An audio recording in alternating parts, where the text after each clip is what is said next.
أنا فيض من الأخلاق وطيب يسكن الأعماق، لأني مؤمن دوما مثالي سيد الأخلاق.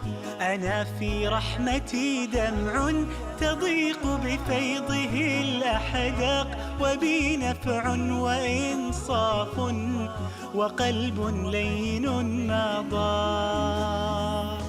هو الإيمان يرسم لي حياتي، به يسمو فتشرق أمنياتي.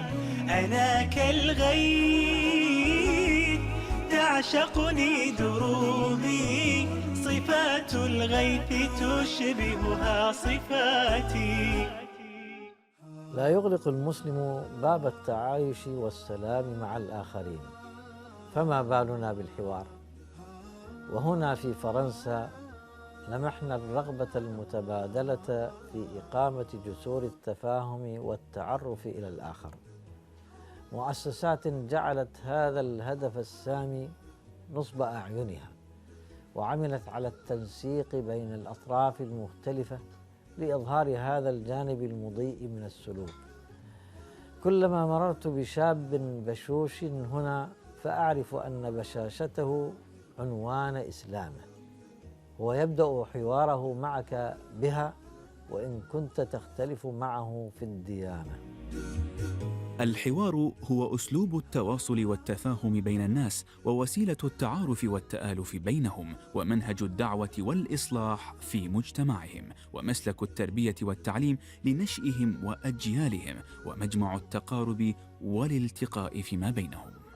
فالحوار مع الآخر أصبح اليوم مهماً في معرفة العلاقة بالآخرين ورسم مستقبل أفضل لجميع شعوب العالم ضمن دائرة التفاهم المشترك وعدم التجاوز على الخصوصية الدينية والأخلاقية. غيث على الدنيا يسيل حنانا، يسقي القلوب سعادة وأمانا، يروي الحياة هداية وتفاؤلا، ويسطر الإبداع والإتقان. Donc là, on est devant la cathédrale de Strasbourg. On est en train de fêter les 1000 ans de la fondation de la cathédrale, qui est le lieu de culte des chrétiens et des catholiques. Donc depuis 10 siècles, depuis 1000 ans. La première cathédrale, c'est pas la même que celle qu'on voit aujourd'hui, mais il y a 1000 ans, donc déjà il y avait une immense cathédrale ici. Et donc on fête le millénaire des fondations de la cathédrale. Donc il y a eu 1000 ans voilà. Et on voit ici sur les panneaux qui sont au bord de la cathédrale toute l'origine de la cathédrale. Vous pouvez voir toutes les cathédrales qu'il y a eu depuis 1000 ans ici, et puis ensuite donc, jusqu'à aujourd'hui.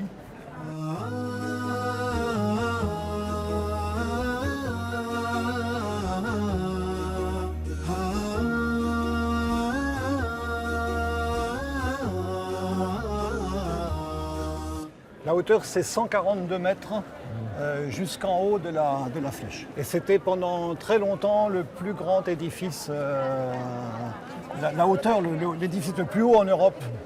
Jusqu'il y a une cinquantaine d'années, c'était la cathédrale la plus haute d'Europe pendant très longtemps.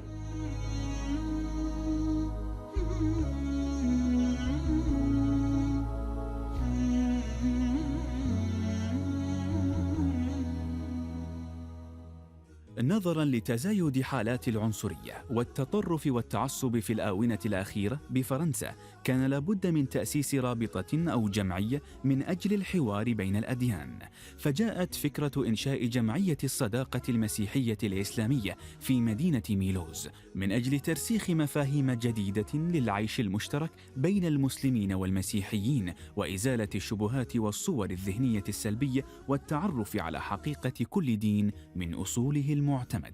وبالفعل خطت الجمعية خطوات جيدة على الطريق الصحيح، وحققت نتائج ملموسة على أرض الواقع من التعايش والتسامح والاندماج بين المسلمين والمسيحيين.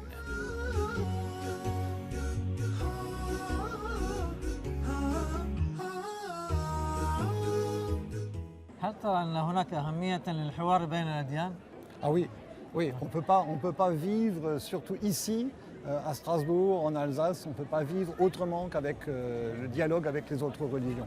On habite la même région, le même monde, la même terre, et on est tous croyants au même Dieu, donc on ne peut pas faire autrement que de dialoguer entre les religions. هل ترى أن الجالية المسلمة هنا متعاونة معكم في الحوار والتعايش؟ Oui, absolument. Parce que depuis que ça fait d'abord longtemps que les musulmans sont en Alsace, ça fait plus de 50 ans qu'il y a des groupes de dialogue entre musulmans et chrétiens, de dialogue islamo-chrétien. Et aujourd'hui, de nombreux musulmans sont engagés, comme les chrétiens, dans le dialogue interreligieux. Et c'est ça qui contribue aussi au vivre ensemble et à l'amélioration de la connaissance entre les croyants des différentes religions. كثير من وسائل الإعلام تصور المسلمين والإسلام بصورة مشوهة، فما رأيك؟ C'est sûr que on a toujours du mal à faire la part des choses et les gens ici en tout cas ont toujours peur parce que on a tendance aujourd'hui avec les attentats, la violence, le terrorisme qui existe dans le monde, on a tendance quand on rencontre un musulman à faire ce qu'on appelle en français un amalgame, c'est-à-dire il est musulman donc il est solidaire de ceux qui sont terroristes. Mais tous les médias ne font pas ça et je trouve que beaucoup de médias font bien la part des choses. Notre souci ici, c'est de se dire en France, on fait de la place aux musulmans. On a soutenu les demandes de construction de mosquées. On trouve qu'il est normal que chaque croyant puisse avoir un lieu où prier. Notre souhait, c'est que dans le monde entier, tous les croyants, quelle que soit leur religion, puissent avoir aussi le droit, la liberté d'exprimer leur religion et d'avoir le droit et la liberté d'avoir des lieux de prière, des églises, des mosquées, des synagogues partout dans le monde. مجدا وذكرا طيبا سل عن خطى أجدادنا ستجيب أزهار الربا. Alors moi je m'appelle Ahmed Dogan. En même temps je suis le président du groupe d'amitié islamo-chrétien et en même temps je suis représentant de la mairie de Mulhouse. Donc le GAIC abrégé c'est GAIC. Donc le terme exact c'est groupe d'amitié islamo-chrétienne. Le GAIC est composé de musulmans, protestants et chrétiens. Nous essayons dans l'enceinte du GAIC de nous comprendre à travers nos religions pour qu'on arrive à se comprendre, pour qu'on puisse au jour le jour arriver à mieux vivre ensemble. Et nous travaillons sur divers sujets, suivant les informations, suivant les problèmes au jour le jour qui se passent en France localement.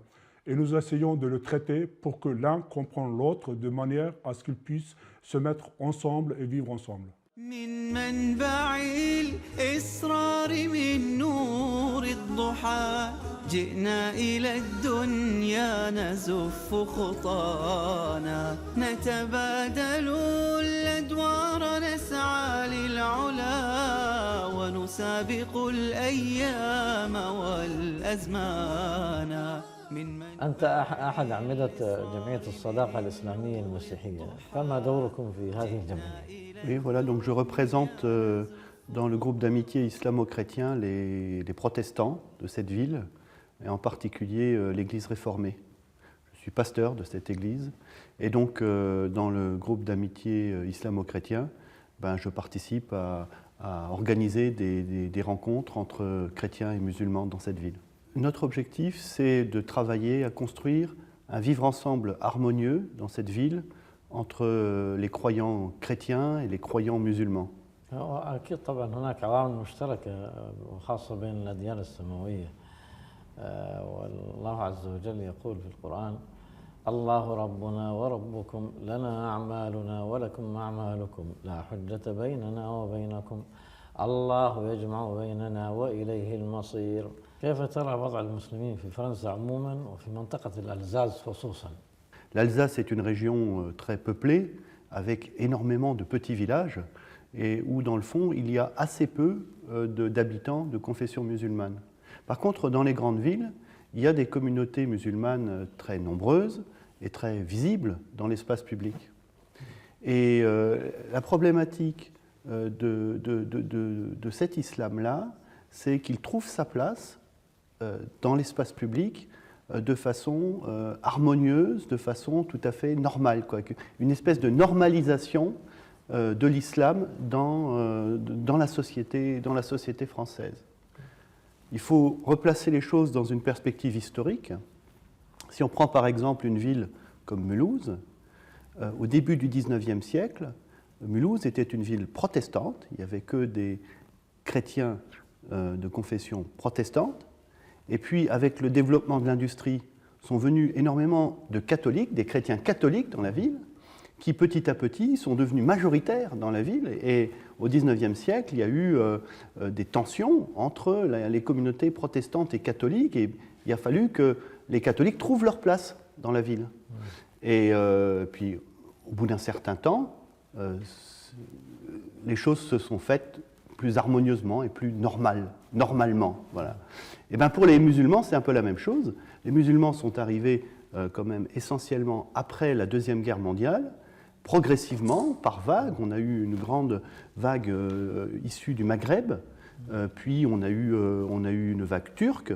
Aujourd'hui, on a pas mal de musulmans qui viennent des pays de l'Est de l'Europe aussi. Je pense au Kosovo ou à l'Albanie, ou d'autres pays comme la Bosnie aussi, et donner l'impression aux chrétiens que, en quelque sorte, leur ville n'était plus comme avant, qu'ils perdaient leur place dans la ville.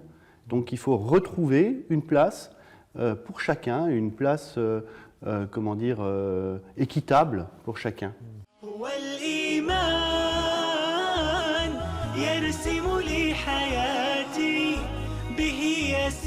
فتشرق أمنياتي أنا كالغيث تعشقني دروبي صفات الغيث تشبهها صفاتي إيمان يرسم لي حياتي به يسمو فتشرق أمنياتي. لا يمكن أن يكون هناك سلام بين الأمم دون سلام بين الأديان، ولا سلام بين الأديان دون حوار بين الأديان، ولا حوار بين الأديان دون فحص الأسس التي تقوم عليها الأديان. هذا ما كتب في افتتاحية كتاب الإسلام الماضي والحاضر والمستقبل. إن الحوار بين الأديان للدفاع عن الثوابت الأخلاقية المشتركة أصبح ضرورة، كحرمة الزنا واللواط والقتل إلى غير ذلك، بالإضافة إلى دوره المهم في تصحيح الصورة المغلوطة لدى أتباع الأديان عن الآخر. من خلال تجربتكم في جمعية الصداقة الإسلامية المسيحية، فهل تجدون من المسيحيين التعاون معكم في إجراء الحوار المشترك؟ Oui, tout à fait. En tant que représentant du GAIC, donc nous sommes fondés sur 3 confessions et au cours de l'année, nous interprétons des questions-débats sur lesquelles nous travaillons la compréhension de nos religions respectueuses. Et ce au sein du groupe du GAIC et ce en organisant des débats avec public. Et donc c'est des questions-réponses auxquelles nous y invitons notamment un chrétien ou un protestant avec un imam musulman sur lequel les gens posent des questions et ont des réponses sur le même thème. Et donc diverses questions sont posées au cours de ces questions-débats et donc pour que les gens comprennent dans chaque religion la même chose, comment on peut l'interpréter. ما هي الرسالة البارزة التي تسعون لتحقيقها من خلال هذه الجمعية؟ Le vrai message qu'on veut passer en faisant ces actions, c'est qu'on est tous croyants d'un seul Dieu, en fait, à la base, et que nous sommes tous à la base des frères et des sœurs.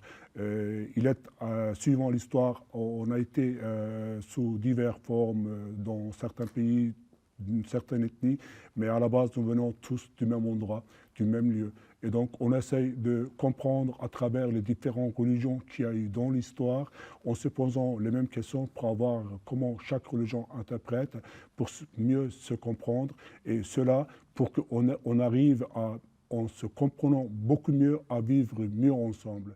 نسمو ونرقى كي يفوح عبيرنا عزما عطاء همة إحسانا نستلهم الإبداع من وحي السماء ونشع نورا يملأ الأكوان نسمو ونرقى كي يفوح لماذا تنصح المسلمين حتى يكونوا أكثر اندماجا في هذا المجتمع؟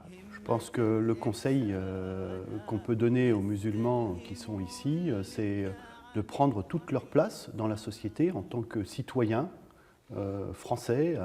Et un des freins à cette normalisation des relations entre la société globale et l'islam chez nous vient du fait que l'islam s'est installé ici à un moment où des expatriés sont devenus des immigrés, donc installés durablement ici, et où ils se sont rendus compte que leurs enfants allaient rester.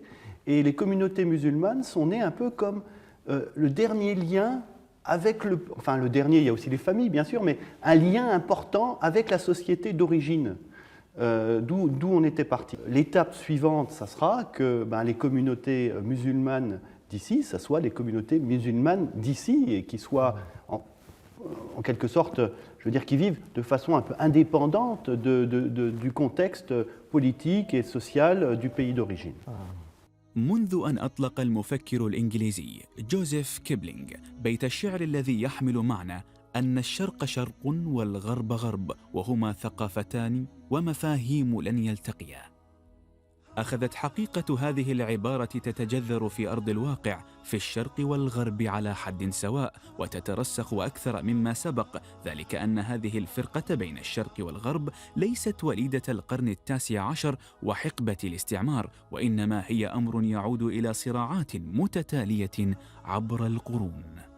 وتتصاعد العنصرية في أوروبا بين الحين والآخر، خاصة بعد تحقيق الأحزاب اليمينية المتطرفة في أوروبا انتصارات كبيرة، وتتواجد في البرلمانات الأوروبية الآن بشكل كبير، الأمر الذي يوجب على المسلمين هناك تنظيم شؤونهم بشكل أفضل والمطالبة بكافة حقوقهم التي تكفلها دساتير بلدانهم والاندماج أكثر وأكثر في المجتمع. Alors tout d'abord, je me présente, je m'appelle Anouar Sassi. Je suis né ici, dans cette ville, à Mulhouse, qui a une histoire et un passé très lourd, très important d'un point de vue historique, d'un point de vue même civilisationnel de l'après-Seconde Guerre mondiale. Et je suis président de l'association Projection. L'association Projection, c'est une association qui s'est créée depuis 2 ans et qui a pour objectif principal de faire communiquer les gens, de les faire débattre, de les faire tout simplement dialoguer sur tous les sujets, sans exclusif et sans tabou. Le but, c'était tout simplement de réunir des acteurs locaux, de les faire dialoguer entre eux et de les faire réfléchir aux moyens et aux actions qu'on pourrait mettre en place pour lutter contre les discriminations. قال صلى الله عليه وسلم إني أرسلت بالحنيفية السمحة وسئل رسول الله صلى الله عليه وسلم أي الأديان أحب إلى الله؟ قال الحنيفية السمحة. بما أن جمعيتكم الآن تسير بشكل قانوني، ما هي أهدافكم من هذه الجمعية؟ Alors, nos objectifs par rapport à cette association, bien évidemment, comme on l'a dit, c'est de pouvoir travailler sur le vivre ensemble, travailler sur l'échange et la connaissance entre les communautés, pour favoriser la connaissance mutuelle, faire en sorte que l'esprit de paix, l'esprit de coexistence puisse être du quotidien dans ce pays, parce que finalement on est tous sur le même bateau. كم عدد فريق العمل الذي يعمل معكم وما هي أعمارهم؟ Notre équipe, l'équipe socle de cette association, on est 7 personnes, avec un président, un vice-président, un trésorier, un secrétaire général et des personnes qui sont actives. Mais autour de cette dynamique-là, on est environ une vingtaine de personnes qui portons le projet. Après, il y a des personnes qui viennent se rajouter à un moment ou à un autre de l'action. C'est comme dans toute dynamique. جمعيتكم الآن تقارب سنة كاملة من عمرها، ما هي الأنشطة التي قمتم بها؟ Okay. Alors, parmi les actions qu'on a mis en place, ce sont des conférences de grande envergure. On a pu avoir un partenariat avec l'Université de Haute-Alsace qui nous a permis d'accueillir près de 400 personnes. On a également organisé des cafés-débats de proximité, c'est-à-dire aller vers les gens là où ils sont pour débattre avec eux de l'actualité, débattre avec eux de leurs problématiques. On a également organisé il y a un petit mois maintenant les assises des discriminations, donc qui ont réuni une centaine de personnes, essentiellement des acteurs associatifs mais également des élus qui ont soutenu notre action.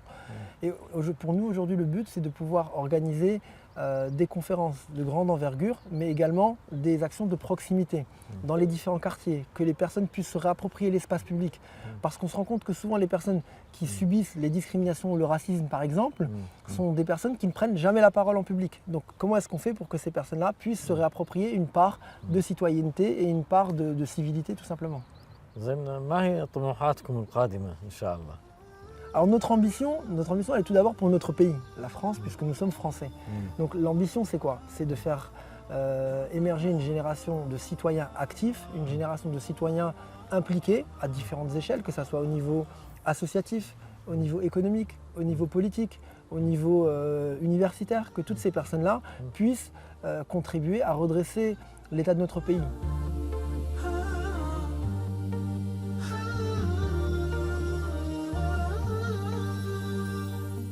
Malheureusement, la société française s'est fracturée ces 20 dernières années et aujourd'hui on a un certain nombre de communautés qui se sont créées les unes à côté des autres. Et la société française n'est pas structurée de cette façon-là. Donc comment est-ce qu'on fait pour recréer du sens? Comment est-ce qu'on fait pour recréer du vivre ensemble? La notion principale de tout ça, c'est le vivre ensemble. Donc on ne travaille pas uniquement avec les victimes ou avec les coupables, on essaie de travailler avec tout le monde parce que la pire des attitudes, ça serait de stigmatiser les uns contre les autres. On est aujourd'hui dans une démarche globale et collective. Alors le message que je pourrais faire passer à une personne qu'on pourrait taxer de racisme, de discriminante, c'est un message de fraternité, c'est un message de paix. نسمع من خلال الإعلام المشوه أن تشويه لصورة الإسلام والمسلمين على وجه العموم ويستغلون بعض التصرفات الخاطئة من بعض الأفراد المسلمين ويعممونها على المسلمين عموما وأيضا يقولون هكذا الإسلام. فهل لجمعيتكم دور في رد هذه الشبهات؟ Bien évidemment, mais le racisme, la discrimination n'est pas unique et n'est pas monobloc. Vous m'excuserez l'expression, mais quand on est con, on est con. Et aujourd'hui, l'idée, c'est pas simplement de dire finalement les musulmans sont de bonnes personnes ou un tel est mauvais. L'idée, c'est vraiment de favoriser ce lien, de favoriser l'échange, de favoriser l'interaction entre les personnes. Et bien évidemment, que cela puisse également bénéficier aux musulmans qui sont aujourd'hui en première ligne sur les questions d'islamophobie, sur les questions d'exclusion des jeunes filles dans les écoles. Bien sûr qu'il faut pouvoir rectifier cette image, mais pas uniquement. Aujourd'hui, notre préoccupation elle est beaucoup plus large, elle est beaucoup plus générale. Il y a d'autres communautés qui ne sont pas des communautés musulmanes, mais qui subissent un racisme parfois institutionnalisé, ou alors des discriminations qui sont bien ancrées dans la société française et qui ne sont pas pour autant musulmanes. Est-ce qu'on doit les abandonner? Je ne pense pas.